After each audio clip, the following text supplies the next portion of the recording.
وہ مرد جن سے نکاح کرنے سے عورتوں کو منع کیا گیا ہے۔ دین اسلام میں نکاح کو بہت اہمیت دی گئی ہے۔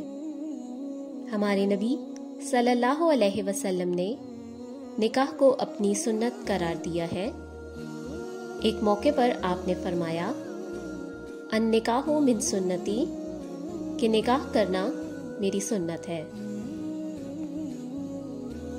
ایک مسلمان کے لیے نکاح ایک معاشرتی ذمہ داری کے ساتھ ساتھ ایک مذہبی معاملہ بھی ہے، اور زندگی کے باقی تمام معاملات کی طرح اس معاملے میں بھی اسلام نے مکمل رہنمائی فراہم کی ہے۔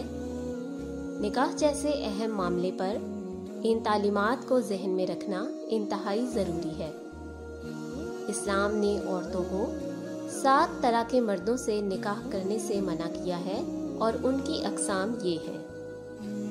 پہلی قسم ان آدمیوں کی ہے جو دنیاوی مال و دولت کے حریص ہوں، یعنی وہ آدمی جو دنیاوی مال و دولت کا غلام ہو اور جس کی حرص اس کی ضروریات سے بھی کہیں بڑھ کر ہو۔ صحیح البخاری میں حدیث ہے، حضرت ابو ہریرہ روایت کرتے ہیں کہ نبی پاک نے فرمایا، دینار اور درہم اور خمیسہ کا غلام ہلاک ہو، اگر یہ چیزیں اسے دی جائیں تو وہ خوش ہوتا ہے، اور یہ نہ دی جائیں تو وہ ناراض ہوتا ہے۔ دوسری قسم اپنے عیال اور بیوی کی ضرورتوں سے غافل رہنے والا مرد، وہ آدمی جو اپنے دن اور رات عبادت میں ایسے گزارتا ہے کہ اپنی بیوی اور اپنے اہل و عیال کی بھلائی نہیں دیکھتا۔ نبی پاک صلی اللہ علیہ وسلم نے ایک دفعہ ایک صحابی سے پوچھا، کیا یہ سچ ہے کہ تم سارا دن روزہ رکھتے ہو اور ساری رات نماز میں کھڑے ہوتے ہو؟ اس صحابی نے جواب دیا کہ یہ بالکل درست ہے۔ تو آپ صلی اللہ علیہ وسلم نے فرمایا کہ ایسا نہ کرو، کبھی روزہ رکھو اور کبھی چھوڑ دو، رات کو نماز کے لیے کھڑے ہو اور رات کو سو بھی جاؤ۔ تمہارے جسم کا تم پر حق ہے، تمہاری آنکھوں کا حق ہے، اور تمہاری بیوی کا تم پر حق ہے۔ یعنی کہ دین اور دنیا کے معاملات میں اعتدال سے کام لو اور حد سے تجاوز نہ کرو۔ اگلی قسم جن سے عورتوں کو نکاح کرنے سے منع کیا گیا ہے وہ ہے دیوس، وہ شخص جس کے پاس عزت اور غیرت کی کمی ہو، جہاں اس کے گھر اور خاندان کا تعلق ہے۔ عبداللہ بن عمر بیان کرتے ہیں کہ رسول اللہ صلی اللہ علیہ وسلم نے فرمایا، 3 لوگ جنت میں داخل نہیں ہوں گے اور اللہ تعالی قیامت کے دن ان کی طرف نظر نہیں کرے گا۔ پہلا، ماں باپ کی نافرمانی کرنے والا، دوسرا، مردوں کی مشابہت اختیار کرنے والی عورت، اور تیسرا، دیوس۔ دیوس وہ مرد ہے جو ان عورتوں کو اجازت دیتا ہے جن کے لیے وہ ذمہ دار ہے، جیسے کہ ماں، بیوی اور بہن، کہ وہ اجنبی مردوں کے سامنے آزادانہ اپنی خوبصورتی ظاہر کریں۔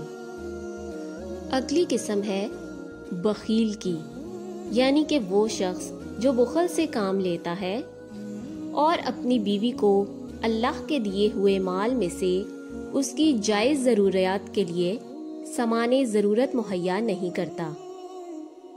اس کی دلیل میں عائشہ رضی اللہ عنہ کی ایک روایت ہے جس میں وہ بتاتی ہیں کہ ابو سفیان کی بیوی ہندہ نے رسول اللہ صلی اللہ علیہ وسلم سے کہا کہ ابو سفیان ایک کنجوس آدمی ہے اور وہ اس کو کچھ نہیں دیتا، لہٰذا میں ابو سفیان کے علم میں لائے بغیر اس کے مال میں سے اتنا لے لیتی ہوں جو میرے اور میرے بچے کے لیے کافی ہو۔ اس پر آپ صلی اللہ علیہ وسلم نے فرمایا، جو اپنے اور اپنے بچے کے لیے کافی ہے وہ لے لو، لیکن ضرورت سے زیادہ نہیں۔ اگلی قسم ہے ریاکاری کرنے والے مرد، یعنی کہ وہ مرد جو نیکیاں صرف اس لیے کرے تاکہ اسے ایک بہادر اور سخی کے طور پر جانا جائے۔ اس معاملے کی وضاحت کے لیے ایک حدیث قدسی ہے۔ حضرت ابو ہریرہ رضی اللہ عنہ روایت کرتے ہیں کہ میں نے رسول اللہ صلی اللہ علیہ وسلم کو ایک مرتبہ یہ فرماتے ہوئے سنا، قیامت کے دن جن لوگوں کے خلاف فیصلہ آئے گا ان میں سب سے پہلے وہ شخص ہوگا جو شہید ہو کر مرا، اسے اللہ کے سامنے لایا جائے گا اور اللہ اس پر اپنی نعمتیں ظاہر کریں گے اور وہ ان کو پہچان لے گا۔ تب اللہ اس سے فرمائیں گے کہ تم نے ان کے بارے میں کیا کیا؟ تو وہ کہے گا کہ اے اللہ میں آپ کے لیے لڑتا رہا یہاں تک کہ میں شہید ہو گیا۔ اللہ کہیں گے تم نے جھوٹ بولا، تم اس لیے لڑے کہ یہ کہا جائے کہ یہ آدمی بہت بہادر ہے، اور پھر یوں کہا جائے گا کہ اسے منہ کے بل گھسیٹا جائے یہاں تک کہ اسے جہنم کی آگ میں ڈال دیا جائے۔